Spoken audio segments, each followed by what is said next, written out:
E quando a vida tiver terminado aqui na terra, a última oração sido feita, as batalhas terminadas, a fumaça dissipada, as armas penduradas, todas as Bíblias fechadas, e subirmos à tua casa, naquele amanhecer eterno e brilhante, quando os eleitos se reunirem em seu lar, além do sol, como disse o poeta, Senhor, ao ver aquela mesa posta para a ceia com quilômetros de comprimento, olhando-nos uns aos outros de frente, veteranos com cicatrizes de batalhas, lágrimas de alegria caindo de nossos rostos, e o rei saindo em sua beleza e santidade, andando ao longo da mesa e com suas próprias mãos enxugando todas as lágrimas, dizendo: não chores mais, tudo tem terminado, entra no gozo do Senhor. As lutas do caminho serão como nada, Pai, quando chegarmos ao fim da jornada.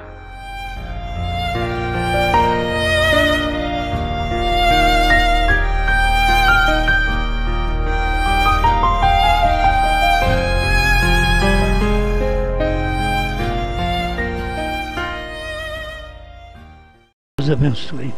Jeremias capítulo 33, versículo 3.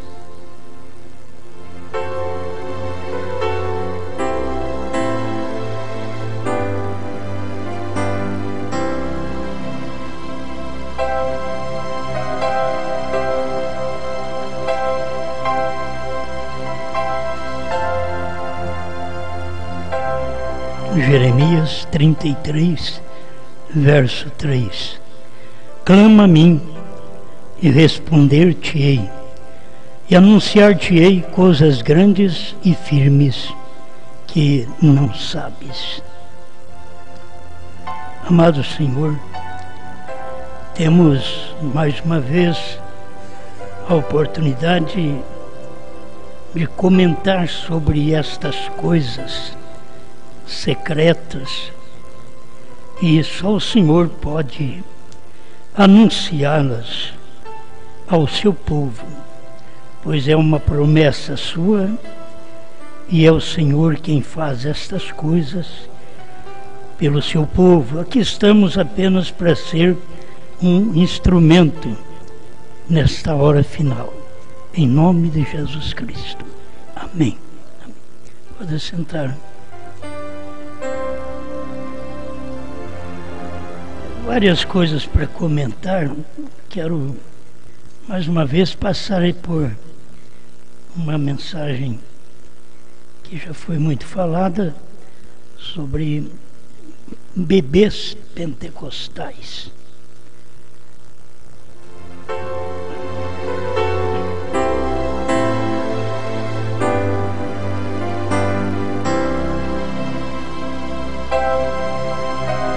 Tem o tempo que o povo não pode saber de certas coisas.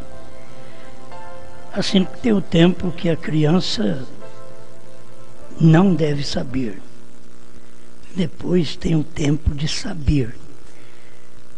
Hoje está muito misturado as coisas que crianças não devem saber, sabe antes do tempo. Mas pela Bíblia ainda continua da mesma forma, porque é um processo de nascimento, crescimento, amadurecimento, morte e ressurreição. Então a gente tem que passar por estes passos da vida. E logo pensando aqui nas coisas espirituais, que é o que nós mais vamos falar, a parte espiritual, é que tem coisas que não pode as pessoas saber. Você começa lá com Paulo. Paulo não podia saber das coisas que William Branham ensinou. Ele não podia saber. Aquilo não era o tempo dele.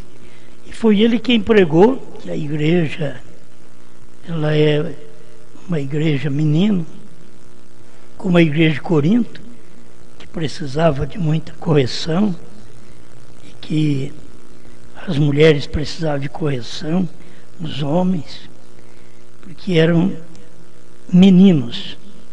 Ele mesmo os tratou como meninos. E quando você torna grande, você deixa das coisas de menino. Aquelas coisas são passadas. Eu espero que o tempo que nós vivemos é um tempo de coisas passadas. Não é para nós ouvirmos coisas de menino. Coisas de menino vocês vão ver na própria Bíblia, que são os primeiros mandamentos, que isso daí a pessoa já tem que ter em si, aqueles primeiros mandamentos. Vamos começar do batismo. Quer dizer, não é muito tempo, você ensina, mas não é tempo, isso é tempo de criança, ainda aprender que batismo é em nome do Senhor Jesus Cristo. As pessoas já deveriam ter um entendimento melhor. A gente já teve muito um período de falar em línguas, profecias, e isto era um dom dentro da igreja. Hoje nós já estamos tendo a profecia clara através da própria Bíblia. Não é preciso falar numa língua estranha para poder interpretar e dar uma profecia, que isso também não é errado, mas são coisas de criança. Paulo diz que quando a gente crescesse, a gente deixaria as coisas de criança para trás. Mas se não cresce, não desenvolve, fica sempre naquele tempo de criança. E a igreja, como já passou as eras, está vendo que ainda tem gente dizendo que eles são mensageiros de Laodiceia. Então, para você ver que condição está a pessoa. Enquanto Laodiceia já acabou, o movimento pentecostal já morreu, secou, desde o tempo do irmão Branham. Se não secasse o movimento pentecostal, não nasceria o do sétimo anjo, de Elias. Aquela semente tinha que secar. Morreu. E aí começou o ministério de Elias, do profeta. Mas ainda tem gente hoje dizendo que são mensageiros de Laodiceia. E que teve lá vários mensageiros dentro de Laodiceia, que eles são mensageiros hoje. E depois da era ter acabado, não adianta dizer pelo tempo que nós vivemos, não. A era acabou, tudo terminou, para que os selos pudessem ser revelados. Mas essa revelação dos selos não é para bebês, é para criança pentecostal, para meninos. Você ainda dá leite. Paulo diz: leite vos dei a beber, porque vocês não podem ainda comer alimento sólido. Só que depois que você come o alimento sólido, diz mesmo a ciência, pessoas que entendem disso, que nós, os mais velhos, não carecemos de beber leite mais. Até nisso eles têm razão. O leite não faz efeito mais para nós. Fazia efeito quando era criança, mas agora não faz efeito mais para nós. E para começar, o leite que tomamos aí é um leite contaminado.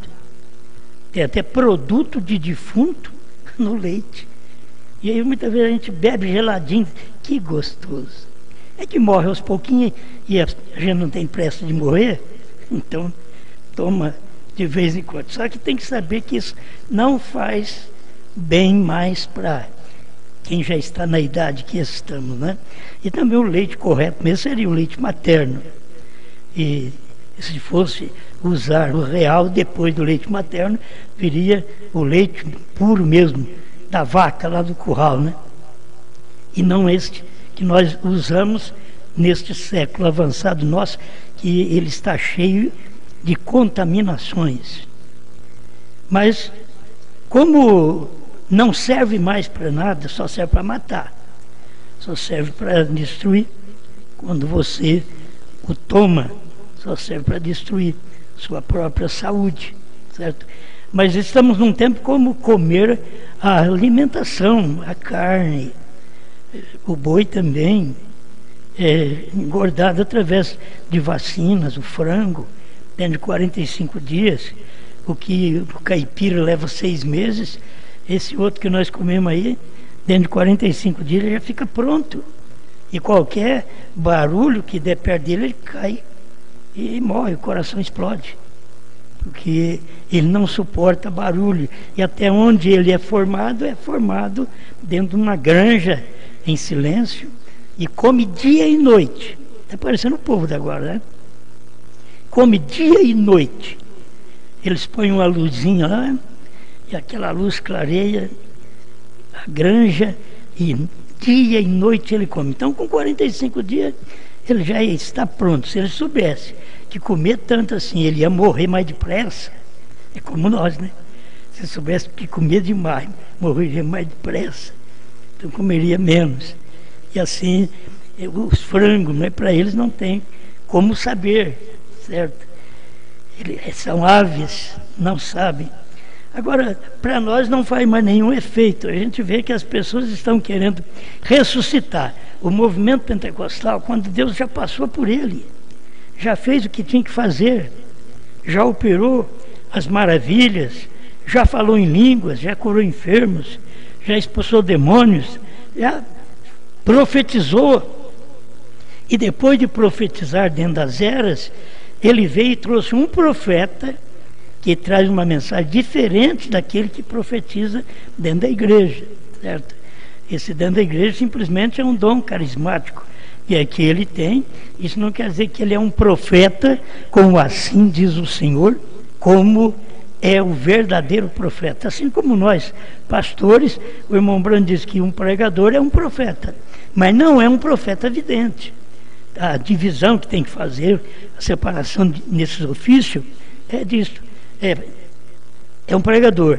É um profeta, mas não é profeta vidente, certo? Irmão Brana era um profeta vidente. Isaías era um profeta vidente. Jeremias era um profeta vidente. Isto é, eles viam. Eles pregavam, mas eles viam. Agora nós, o quíntuplo de Efésios 4:11, que nós concluímos aí com evangelistas, pastores e mestres, porque quem tem a visão é o profeta. E ele é um apóstolo também do dia, porque é ele que leva a mensagem para todas as nações. E nós somos aqueles que tomamos a palavra já profetizada e pregamos para o povo, orientamos o povo para que eles possam ficar sabendo daquilo que está acontecendo naquele dia. Isso depois que Deus já mandou um profeta. Então o povo rejeitou o profeta, e rejeitou exatamente na parte principal, porque a primeira etapa todo mundo queria, que é a cura divina. Quem não quer cura divina? Eles já tinham cura divina com os pentecostais. Irmão Brana levantou com cura divina, tudo bem. Eles já tinham também aquele discernimento com vários pregadores do tempo do irmão Brana. Antes do irmão Brana manifestar, também estavam ali os pregadores pentecostais, que também tinha dom de cura, discernimento, e fazia orações que tinham resultado. Mas aí veio o irmão Brana com o mesmo dom, certo? Operando primeira e segunda etapa naquele dom. A terceira etapa, que é exatamente o alimento principal, que é alimento sólido, não é leitinho de caixinha. Hoje as denominações têm o que dá para o povo, leite de caixinha. É isso que dá, um leite que mata. A mensagem mesmo evangelística deles mata, porque o evangelismo deles é misturado com trindade, Pai, Filho e Espírito Santo, sendo 3 pessoas na divindade. Então isso mata. E só um bebê é que não sabe expressar o nome do Pai. Quando a gente é pequeno, você sabe, a mãe ensina a gente a falar, que mais é a mãe que instrui a gente a falar. Então, você não começa a falar pai, você começa a falar coisa da sua própria natureza. A gente ouve mais falar angu, não é? Aquilo ali vem da natureza humana, não precisa nem ensinar a falar, acaba falando. Mas quando é para falar o nome, aí você tem que ensinar. Seu pai chama tal, José ou Pedro, seja o que for. Ensina o nome. Sua mãe tem um nome de tal. Assim, quando você é criança, é um bebê espiritual, você não sabe o nome do Pai e do Filho e do Espírito Santo. Você só sabe falar angu. Só angu que você sabe falar. Tomar o leite de caixinha, que nem leite materno é mais. A denominação não tem leite materno como a mulher tem. O leite da denominação é morte. O leite materno da mulher é vida para a criança, certo? Mas o da denominação é morte. Então, o que a denominação tem, as igrejas têm para ensinar, é exatamente misturado com morte. É como você toma um leite de caixinha, mas lá dentro tem formol. E você toma, eu tomo. Você come o açúcar e ele tem soda. O óleo tem soda para o purificar, para o embranquecer. E a pessoa quer, eu quero o açúcar mais clarinho, mais soda. Eles têm mais mistura de morte. E assim, as pessoas não estão importando no que comer, no que beber. Elas não percebem que estão morrendo com aquilo. Agora, nós não podemos dizer, eu vou só comer frango caipira. Por que existe essa maneira hoje de ter milhões de frangos para o povo? É porque tem milhões de gente e que o caipira não daria conta de tratar de um povo como é o nosso no mundo inteiro. Tem que ter vacina e não pode ele produzir dentro de 6 meses, porque aí nós ficaríamos com vontade de comer frango, certo? Mas agora não. Ele produz com 40, 45 dias e tudo vai bem, só que a sua carne é mole. Já viu o frango caipira?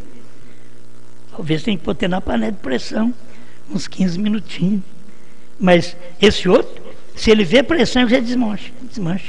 Ele desmonta tudo, certo? Porque ele não tem substância para que tal, que o segura, que o afirma.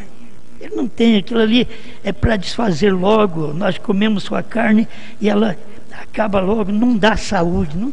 É só porque gostamos. Você pode ver que a maioria das pessoas, onde que gosta de comer? O peito do frango. É para onde vai toda a vacina. Aquilo ali ajunta depois que fica grande, certo?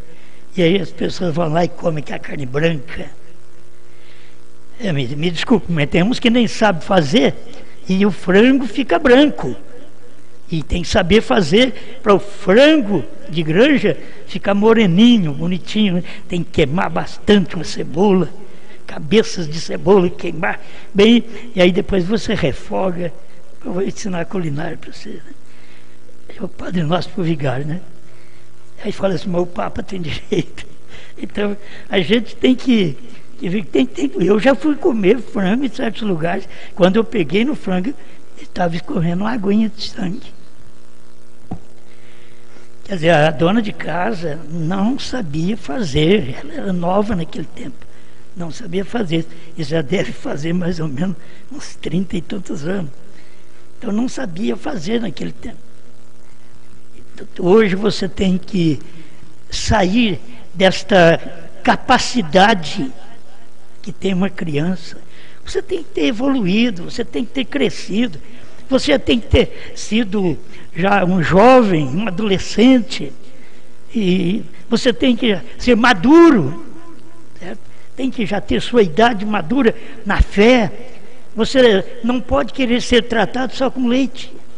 Tem pessoas que você não pode ensinar uma coisa mais profunda, um pouquinho, que diz, não, eu não aguento, eu não entendo nada disso aí, eu não aguento. É a forma que eles estão ainda sendo criados. Não consegue um alimento mais forte. Então, para ser claro, o alimento que nós alimentamos nas denominações é um leitinho de arroz. Se fosse até de arroz, seria mais sadio, né? De água de arroz seria até mais sadio um pouco, mas é fraco para a saúde espiritual. E tem muitos crentes que do tempo do irmão Brana para cá, você sabe que Deus disse para ele, eu vou ler aqui esse pedacinho, os 77 perguntas e respostas sobre os selos, e você se lembra da terceira etapa. Irmãos, terceira etapa não é para bebê, não é para quem gosta de mamadeira.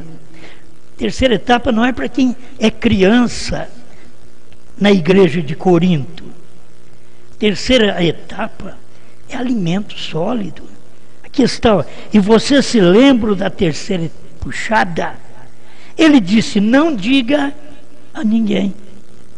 O que foi que disse? O que era isto? Quando se lembra disso? Ele disse, certamente, lembra-se. Ele não revelou o que era. Ele diz ali de pé, tentando passar o cordão naquele ilhós. O cordão era mais grosso do que o orifício do ilhós.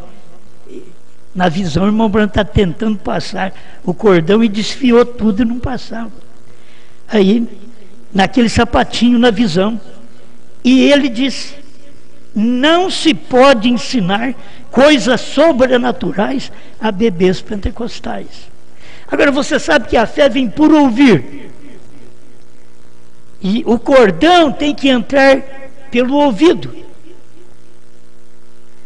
É a maneira de ouvir.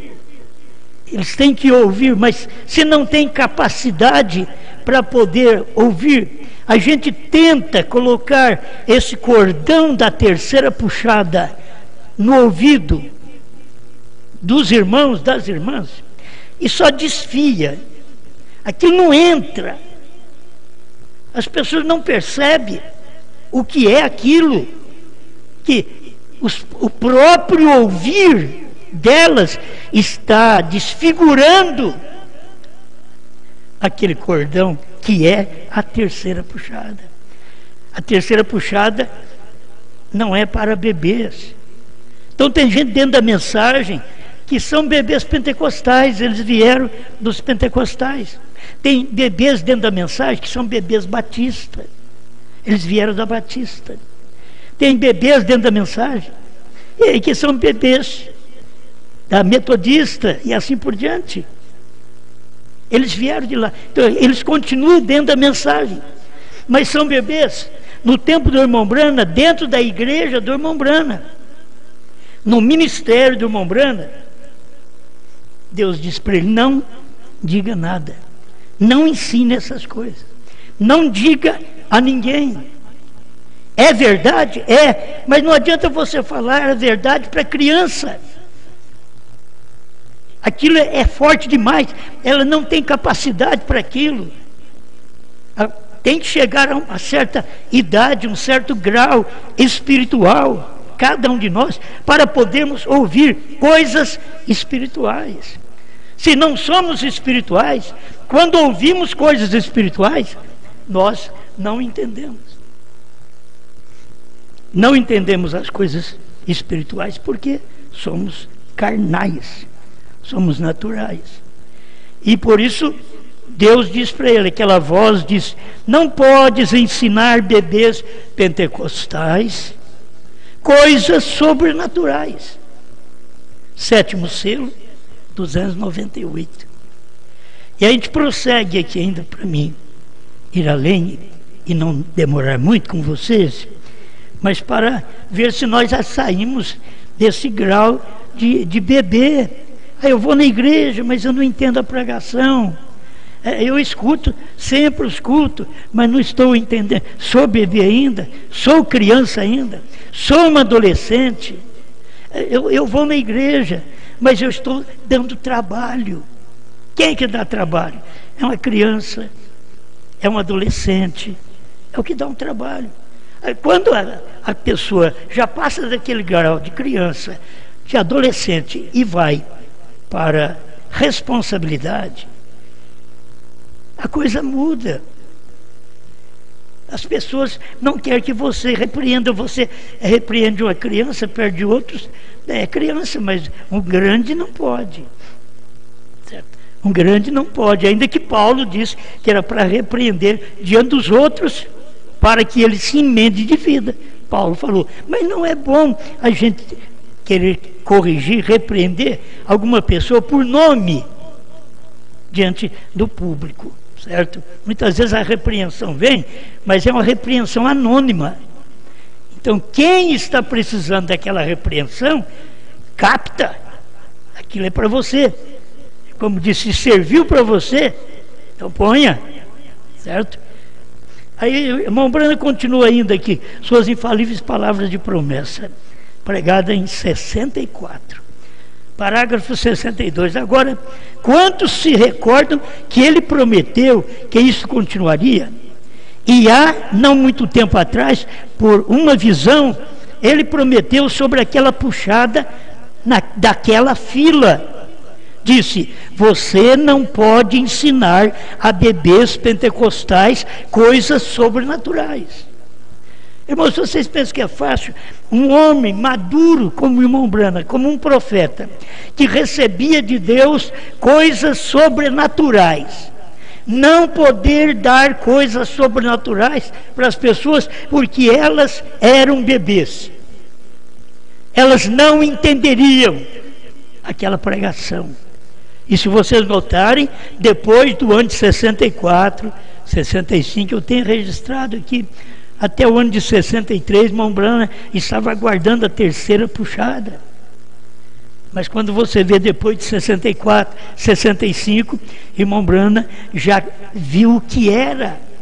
E começou, ele já não estava suportando, e já estava soltando alimento para bebês pentecostais. E o irmão Brana foi embora, porque ele já estava pregando, explicando o que era a terceira puxada. E o povo ainda era bebê. Eles não podiam receber aquilo. E dentro da igreja do profeta.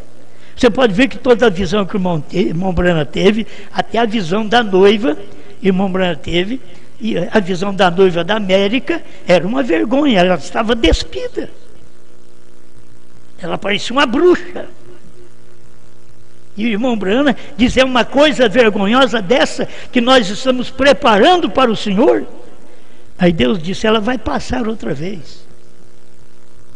E que Deus ajuda que a gente não continue como bebês, senão não temos nada diferente dos Estados Unidos, que eram bebês, e o irmão Brana não podia ensinar selos, trovões, novo nome para eles claramente. Quando o irmão Brana começou a falar até o que era o nome dele, HM está no nome dele, Bran significa perfeito, perfeição, uma carta ao irmão Oliveira, 28, 29, ele já estava esclarecendo. Você pode ver que as mensagens, antes ele não estava esclarecendo. Ele dizia de Billy Graham, HM de Billy Graham, ele dizia HM de Abraão. Mas de 64, 65, ele já começou a explicar o HM da parte correta. E aquilo que ele estava explicando era manjar espiritual, não era leite mais. O Paulo podia dar, como deu a igreja de Corinto: leite vos dei a beber. Mas Paulo depois chegou na igreja hebreia, deixa eu ler isso também, na igreja hebreia, e olha o que ele disse assim: ó, mas o mantimento sólido é para os perfeitos, os quais, em razão do costume, têm os sentidos exercitados para discernir tanto bem como o mal. Capítulo 5, verso 14 aos Hebreus. Então, o alimento sólido é para os perfeitos, Os perfeitos é para os bramitas. Alimento sólido, terceira puxada, não é para bebê pentecostal dentro da mensagem. Para irmãos que não querem nem escutar sobre selos, sobre trovões, sobre novo nome, sobre a era ter terminado. Eles são bebês. Eles não querem que você fale sobre isso. E não podia ser falado nos dias do irmão Branham, porque a igreja estava começando, eram os pentecostais que estavam ouvindo a mensagem do irmão Branham. E pentecostais eram bebês, formando aquele grupo que devia crer no irmão Branham.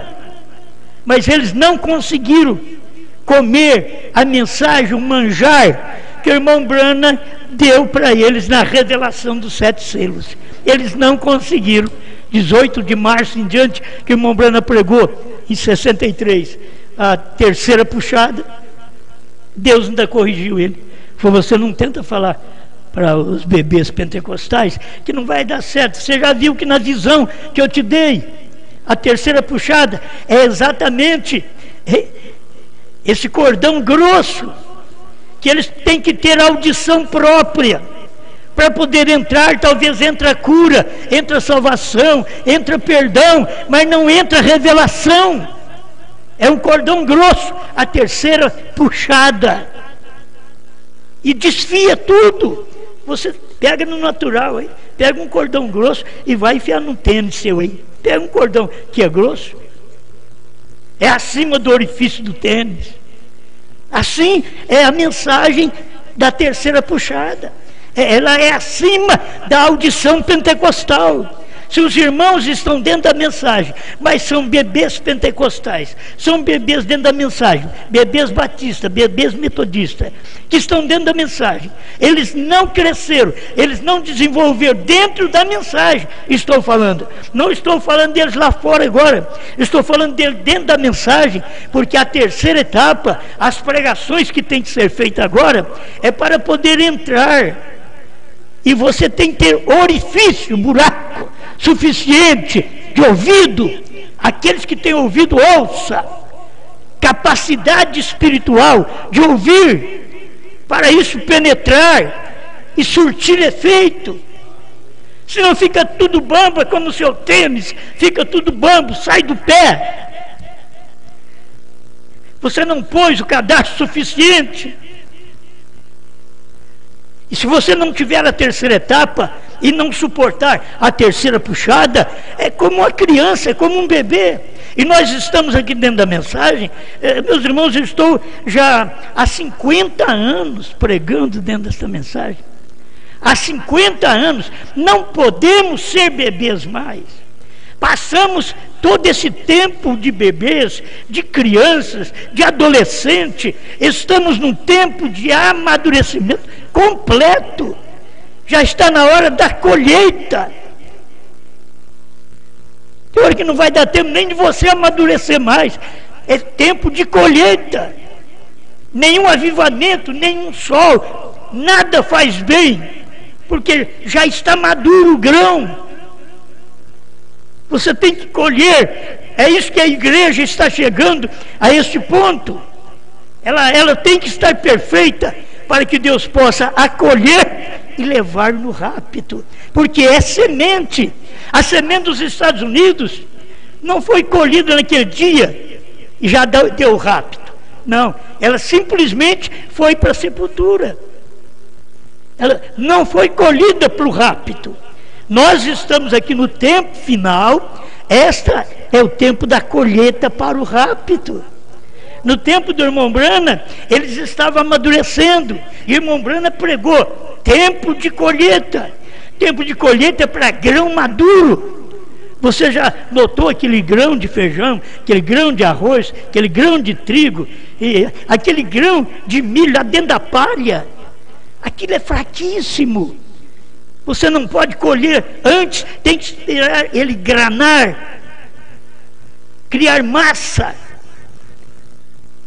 Precisa de aguardar. E esse tempo todo que Deus tem tido misericórdia de nós, na mensagem, desde 63, Ele tem tido misericórdia para que nós viéssemos sair da casca pentecostal e largar de ser um bebê pentecostal e começar a crescer, a desenvolver nos passos da mensagem, da revelação, a terceira puxada que traria para nós esta colheita, tempo de colheita. A igreja já está vivendo nesta hora final. E nós estamos muitas vezes aí preocupados com os bebês dentro da igreja. Bebês, estou dizendo, bebês que são irmãos que não entendem selos, não entendem trovões. Nós já tivemos uns bebês desses na mensagem. Todos esses que saíram do nosso meio, irmãos, eram bebês, gente boa. Eram bebês pentecostais. Bebês, vieram bebês dentro da mensagem, não desenvolveram. Quando se falou de novo nome, eles, um certo tempo, ficou meio bobado assim, aí depois eles foram embora. Não dá para entender, não entendo isso. Irmão Brana falou de HM e depois demorou aquilo manifestar. Porque você tinha que completar aquele HM, o nome. O nome de Deus está no anjo. Foi assim que aconteceu nos dias de Moisés. O nome de Deus estava em Oséias. Certo? E como o nome de Deus estava nele, precisava mudar agora de Oséias para Josué. Era o anjo, ele era o anjo. Por isso teve que mudar o nome dele. E é o que cada um precisa ter o seu nome mudado hoje. Mas eles não querem esta mudança. Eles não querem ouvir esta palavra que amadurece você e sai desse mundo. Esse mundo é a casca que nos rodeia. Nós, como crentes verdadeiros nesse dia, não temos que sair de uma denominação, nós temos que sair do mundo. A igreja tem que sair do mundo. O rapto é nós sairmos do mundo. A nossa casca hoje não é mais o movimento pentecostal, que era a casca do tempo do irmão Brana. Era o povo pentecostal, era a casca. Mas a casca hoje é o mundo. Onde você está, você tem que sair dessa casca. Tem que sair. E Deus vai nos tirar daqui quando estivermos maduros. A igreja está chegando ao amadurecimento. Amém. Tem muita coisa boa. Perseverante. 95. Tem paciência um pouquinho. Dá uma despertada assim, ó. Dá uma despertada. Eu não durmo, você está vendo que eu não durmo? 95. Perseverante. Esse é que é o problema com a igreja pentecostal hoje. Agora, quero que você entenda, irmão. A igreja pentecostal, naqueles dias do irmão Brana, aquela igreja estava formando a igreja dele também. Aonde que ele pregou a etapa, a terceira puxada? Ele pregou na igreja dele. Ele disse que toda mensagem que ele fosse pregar, ele ia pregar em Jeffersonville. Então ele estava pregando na igreja dele. E o povo que creu, seja batista, metodista, pentecostal, estava dentro da igreja de William Branham, em Jeffersonville, Indiana. E o Espírito Santo os chamou de bebês. Quando o irmão Branham quis falar para eles, Deus disse para ele: não tente falar para eles, nem tente falar para eles sobre isto. E não adianta você querer falar, porque eles não entendem.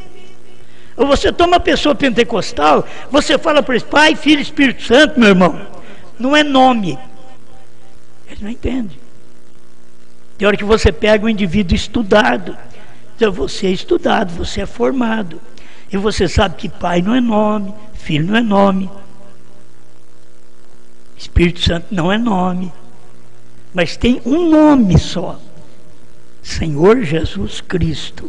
Este é o nome, e não os nomes. Jesus Cristo, este é o nome do Pai e do Filho e do Espírito Santo, que você precisa receber no seu batismo. Mas o pentecostal não entende, ele é criança, ele é bebê pentecostal. E o povo da mensagem não aceita também, porque são bebês. Não existe batismo hoje em nome de William Branham. Isso é falso, o quanto o batismo dos pentecostais é falso. Você não tem que batizar em nome de William Branham. William Branham morreu para te salvar. Batismo é para perdão e remissão de pecados. E quem morreu para poder te perdoar e remir você de seus pecados foi só um, o Senhor Jesus Cristo. Então, enquanto existir esse tempo nosso aqui na terra, nós devemos conservar este batismo em nome do Senhor Jesus Cristo. E deixar de ser bebês. Eu não estou entendendo, eu não entendi. Tem gente que ficou aqui conosco 14, 15 anos, diz que não entendeu, não.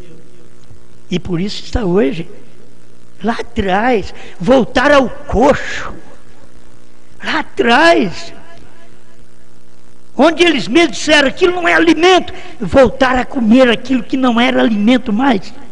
Aí eles eram bebês, saíram de lá, nunca desenvolveram. 10, 20 anos na igreja. Vocês têm que ver, vocês mesmos, eu. Quantos anos nós estamos na igreja? Se nós desenvolvemos espiritualmente, nós estamos desenvolvendo. Eu estou mais firme, eu creio, essa mensagem é verdade. Deus mandou mesmo um profeta. A terceira puxada é realidade. Quando você encontra uns irmãos e umas irmãs que defendem a palavra do dia, você vai ver, isso daí já não é bebê mais, esse daí já está maduro, porque ele, como um bebê, não sabe se defender. Mas agora ele está maduro, ele sabe se defender, ele sabe expor sua fé e dizer, eu creio dessa maneira. Ele sabe tomar decisão própria. Ele não tem que tomar decisão porque os outros tomaram. Ele toma uma decisão própria. Ele não tem que levantar a mão e dizer, eu aceito Jesus, porque ele viu mais gente aceitando Jesus, levantando a mão. Não, é ele mesmo, a decisão própria. Talvez não tenha nenhum culto de levantar as mãos, nenhum culto de apelo. Ele diz, eu já aceitei o Senhor Jesus. Ele aceita porque é uma decisão própria dele, porque ele não é bebê carregado pela mamãe e pelo papai. Na igreja, vem para a igreja servindo a Deus. Aqueles homãos, aquelas mulheronas da igreja, do bebê. Se papai morrer, vai tudo água abaixo. Se a mamãe morrer, porque eles só acompanham os pais, porque parece que os pais dizem, isso é verdade, filho.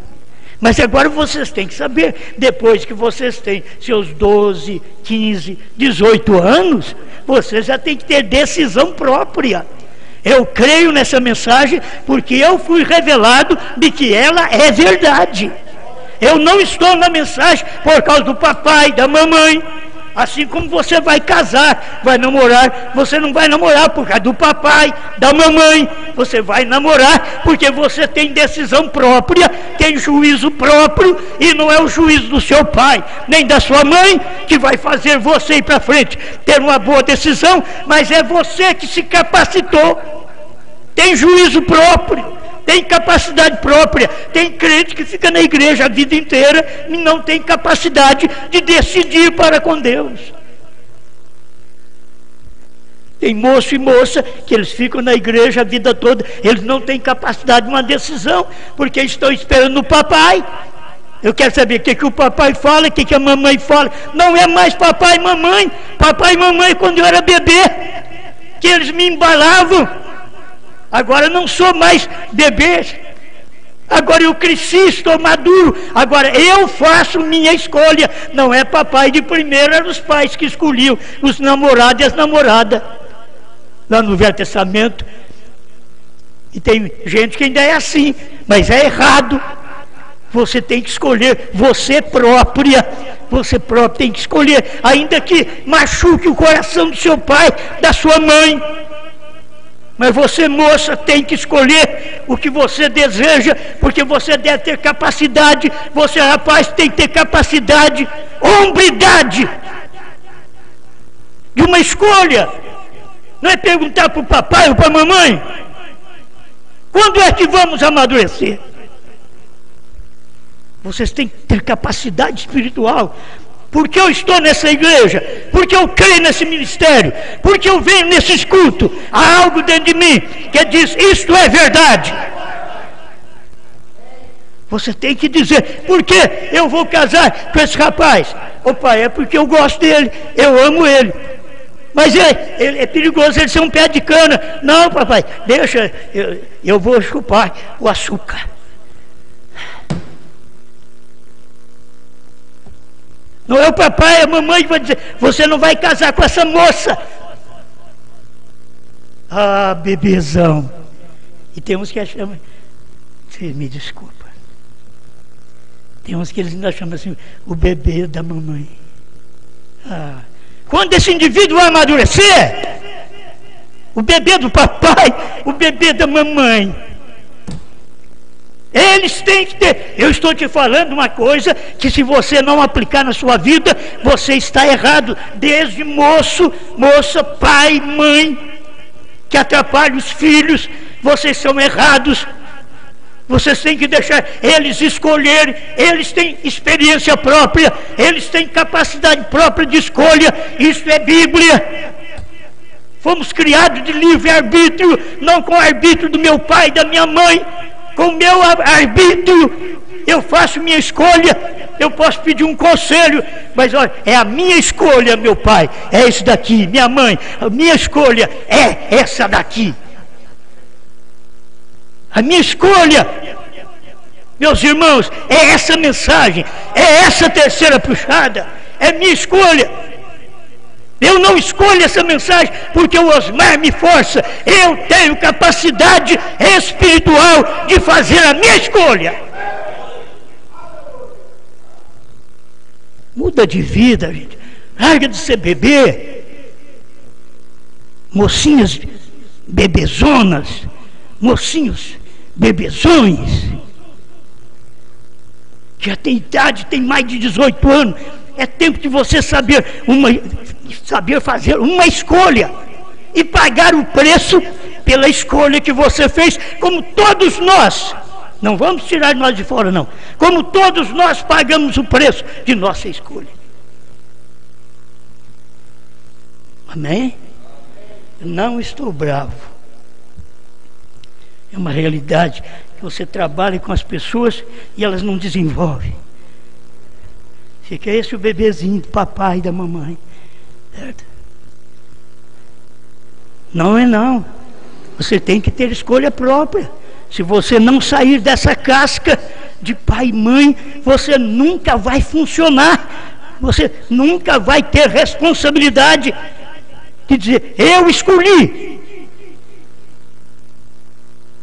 Eu tenho decisão. Tem uns que fazem toda a decisão errada. Tem mocinhas que querem fazer decisão com 14 anos. Tudo errado. São adolescentes. A paixão delas de 14 anos, quando elas tomar 18 a 21, ela vai olhar na cara do rapaz e dizer, não era isso que eu queria, não. E já estou cansado de você. Não era isso, não. Por quê? Novinha, sem experiência. Rapazinho com 16 anos. Só porque começou a empenujar, já diz, eu quero namorar.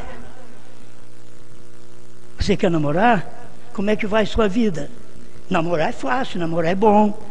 Mas qual é a sua experiência? Está trabalhando? Não está trabalhando? Quer namorar? Como? Eu quero casar. Como? Você tem serviço? Está trabalhando? E muitas vezes com essa idade prematura. Quantos crentes prematuros pensam em arrebatamento? É assim como os homens e mulheres prematuros pensam em casamento. São prematuros, não têm juízo suficiente ainda. Depois de seus 18 anos, aí você já deve mostrar para o seu pai, para a sua mãe, que você age como homem. Que você, moça, age como uma mulher. faz o que tem que ser feito, como uma mulher faz em casa. O que você vai fazer na sua casa quando você casar, mostra para o seu pai, para sua mãe, que você faz, é capaz de fazer, porque você está dentro de casa. Se você não mostra que você tem capacidade de fazer, que é só aquela capacidade, vou trabalhar no escritório, vou trabalhar para o fulano, eu vou ficar perto de outros homens, eu vou cheirosa para lá, o meu marido, e aí? Vocês têm que tomar cuidado com isso. Eu estou aqui para abrir seu olho, estou aqui para te mostrar o que o mundo é aí fora, porque você não sabe o que o mundo é. Os rapazes sem juízo e quer casar, o pai mesmo e a mãe diz: não, filho, você tem que esperar a idade. Depois que ele cria a idade, filho, ele quer casar. O que você puder fazer, você faz para ele. E diga para ele: olha, isso daí não é só essa festa que você vê, não. Vai ter muito sofrimento. Casamento tem muitas dores. Você tem que saber disso. E eles têm que aprender. Aí depois pode casar. Depois a igreja pode ser raptada. Aí depois eu posso casar com a palavra. Aí eu sei com que eu casei. Meu marido, meu esposo, é a palavra revelada. A palavra foi revelada nos selos. Agora, meus irmãos, terminando. Eu li, é mesmo coisa de não ter falado nada, que é muito olhado isso pelos que entendem, né? Então, você leu, saiu tudo fora do versículo, mas eu só queria tomar essa parte. Clama a mim, responder-te-ei, anunciar-te-ei coisas grandes e firmes que não sabem. Terceira etapa. Anunciar para você coisa grande e firme, que você não sabia. Você não sabia que o Cordeiro tinha que sair do trono, intercessão, que você não sabia que a era tinha que terminar, você não sabia que o último eleito tinha que entrar, e o último eleito entra, depois tudo que pertence àquele último eleito vai entrando dentro daquele período do seu ministério. Você tem que saber disto. O novo nome, HM, faz parte do nome de Deus. Então o novo nome é Bran, porque o nome de Deus é Jesus Cristo. Irmão Bran não podia dizer faz parte do novo nome. Se o irmão Brana falasse, ele estava revelando, e Deus disse para ele: não diga a ninguém. Terceira puxada, novo nome, tudo faz parte do irmão Brana, do ministério dele. Por isso ele não podia dizer, finalizando, que ele diz, que eu sempre falo com vocês: a primeira puxada é cura, a segunda puxada profecia, a terceira puxada abertura da palavra, os mistérios revelados. Não mais, não há ordem mais superior para revelar a palavra do que profetas. Mas a única maneira do profeta poder ser um vindicado é pela palavra. E lembrem-se, a terceira puxada foi a abertura dos 7 selos. Aí eu quero que você guarde isso. A terceira puxada não vai ser. Você lê a mensagem anterior, irmão Brana falando da terceira puxada, que viria. Ele não podia falar. Aqui ele já está falando 6 meses antes dele morrer. Ele já estava falando. Deus disse para ele: não diga a ninguém. Quer dizer, a América não pode saber dessas coisas. São bebês. Teríamos que crescer, desenvolver desde 63 até 2000. Tivemos que crescer, desenvolver de 63 até 2000 para podermos chegar na altura de podermos saber o que é a terceira puxada. Aí ficamos sabendo o que são os trovões. Em 2006, eu lembro que eu estava indo lá para casa do irmão Haroldo, e em São João Batista, e a mensagem me veio dentro do carro. Laodiceia 38. O que são os trovões? Já está respondendo no próprio no próprio parágrafo da mensagem 38 de Laodiceia. O que são os 7 trovões? São as revelações contidas nos 7 selos. Você vai dentro dos 7 selos, você sabe que para revelar os 7 selos, Deus precisava sair do trono, descer, se materializar, vir no monte pôr do sol, se encarnar, descer numa nuvem. 28 de fevereiro de 1963, das 18 às 18h28, para cumprir o 7º selo, quando foi aberto no céu. Quando foi aberto, houve silêncio no céu. Por quase meia hora, todo mundo olhando para aquela nuvem. Houve silêncio. Era o 7º selo. Era Cristo descendo e se materializando. Era Apocalipse 10:1, descendo e se materializando em Apocalipse 10:7. O seu mensageiro está ali.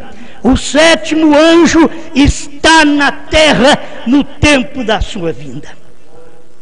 A brecha 41.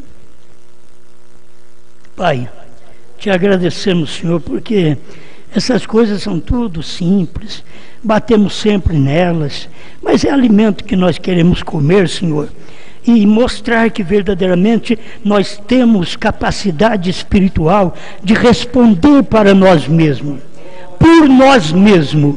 Assim como o moço, a moça, depois da idade dos seus 18 anos, eles devem ter capacidade de responder pelos seus atos, de responder por si mesmos. Não vir à igreja porque papai e mamãe vêm na igreja. Não, eles vêm na igreja por decisão própria. Eu creio nessa mensagem. Papai e mamãe me carregou um tempo, mas agora eu estou aqui porque eu creio nesta mensagem. E assim vai tocando a vida, Senhor, porque são tipos natural e espiritual. Ajuda-nos a sair dessa vida de bebê e entrar na vida espiritual da fé de rápido, em nome do Senhor Jesus Cristo.